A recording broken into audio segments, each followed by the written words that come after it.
Brussels porcelain, Belgium's forgotten masterpieces from 1765 to 1953. When we think of European porcelain, names like Sèvres, Meissen or Limoges come quickly to mind.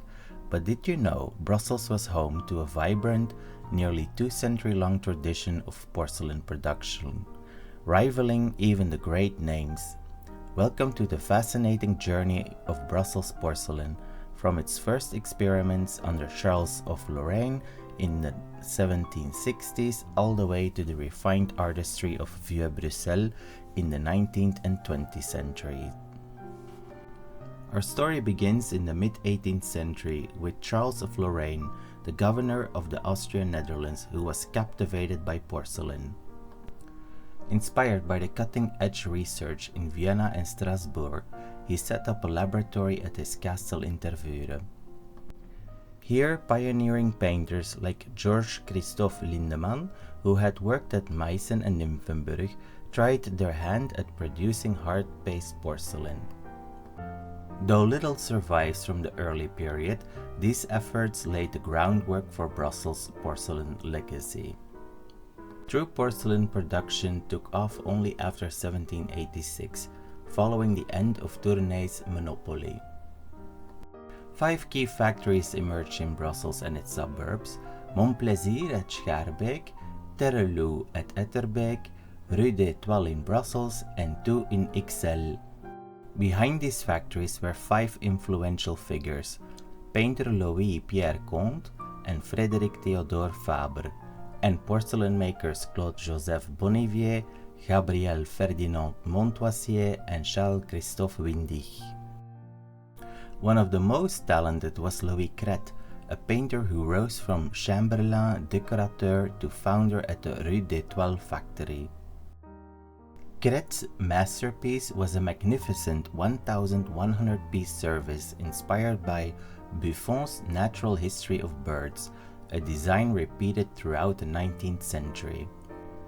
However, politics and economics forced ups and downs, with factories closing and reopening, workers moving between them, and artistic talents shifting with the tides. These early Brussels factories were heavily influenced by French styles. Delicate cornflowers, landscapes, and whimsical birds adorned many pieces.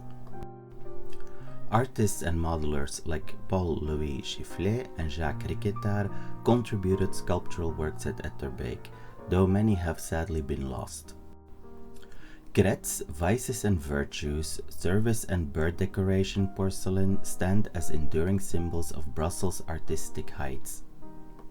The 19th century brought a new chapter with the founding of the Ixelles manufactory in 1824 by Charles-Christophe Windig, a French porcelain maker, and Frédéric Fabre, a Belgian painter. Their mission: to produce porcelain that could rival the best in Europe, blending technical mastery and an artistic soul. In 1825, their manufactory was honored as the royal manufacturer to King Wilhelm I of the Netherlands. Faber's crowning achievement came in 1829, a stunning service of over 650 hand-painted pieces decorated with naturalistic birds inspired by Buffon's work. Artists like Jacquet, Faber's student, contributed exquisite brushwork that still captivates collectors today. Belgium's independence in 1830 split the porcelain legacy. Windig founded a second factory, Ixelles II, while Faber's son continued at the original Ixelles I.